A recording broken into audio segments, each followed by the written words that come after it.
The fifth Sustainable Infrastructure Development Symposium of South Africa is underway at the Century City Convention Centre in Cape Town.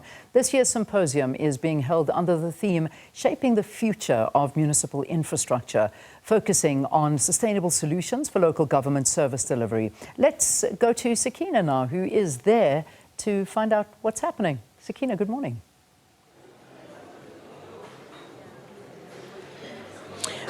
Morning once again, Leanne, and welcome back to Cape Town.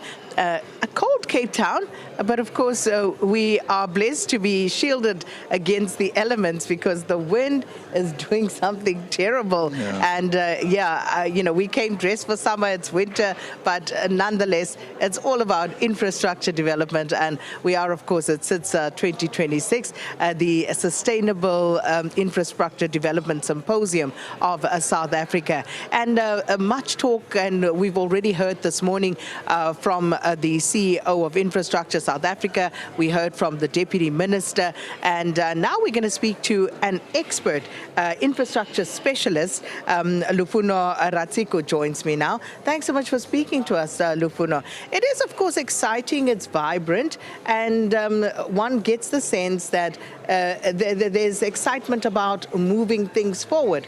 But just give us your sense of what the symposium hopes to achieve and whether you believe they will be able to get there. Good morning. Thanks for the opportunity, Sakina. I do have a strong belief that the symposium will achieve what it's set to achieve. Amongst other things, you see leaders of various regions integrating and exchanging knowledge on how they are solving infrastructure backlog in their places.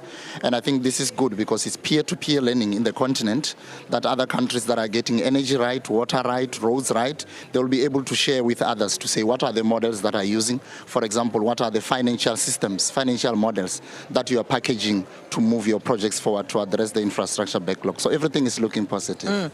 And the finance part of it is particularly important because the Deputy Minister indicated earlier that, of course, government will still be a major player in that regard, but looking to strike up partnerships with the private sector, borrow where it needs to, etc.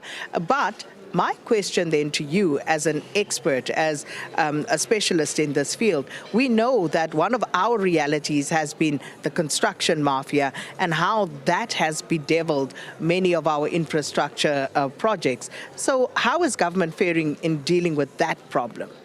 So the government has moved when it comes to dealing with the issue of the construction mafias. One of the interventions led by the DPWI and its partners is to professionalize the element of social facilitation. That basically means you go and extract from those that potentially can be robbed into this system of being mafias and professionalize them on the basis of the work they are doing. Work which is, for example, community liaison officers, social facilitators, those who are bridging the gap between engaging communities and linking them with contractors for beneficiation of communities in the projects.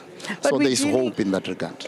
But we're not dealing with people who necessarily want to be developed. We're dealing with thugs who want to skim off the top. So if the project comes through, 30% is usually what they want. So those people, what is the progress in that regard? Yeah.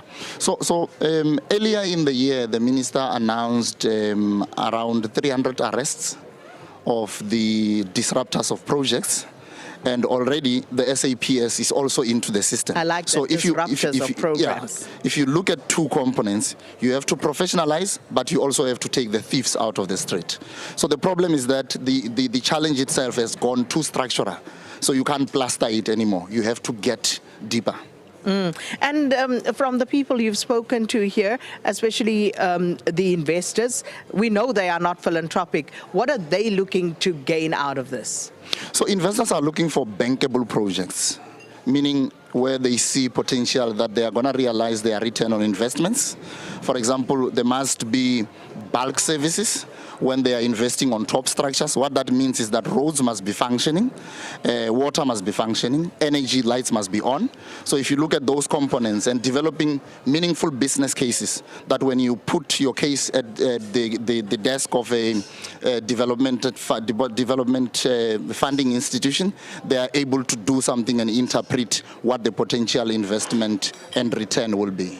A top priority for government, what should it be? What should they do in order to facilitate a more smooth interaction between the various players in this particular sector? So for me, it's two things. You will not develop projects that you have not studied their feasibility, because within the feasibility studies, there's also constructability context. If you are going to put up a community hall that you want to service the community with, you must ask them. You must ask yourselves, how do they get connection to water? How do they get connection to the nearest highway? How do they get connection and tapping point into energy systems? So that ultimately that system, it's human settling. It's not just a top structure that people would not know what to do with it. So you have to study projects before you implement them. And also, SIDSSA is speaking more on project preparation, so that by the time the projects are on the table and the cranes are running on the air, chances of failure is minimized. Thanks, Rufuno. And that from a specialist perspective, what we can expect here, and also what government is doing in trying to deal with some of the problems, the challenges that are currently being faced with regard to some of our infrastructure projects.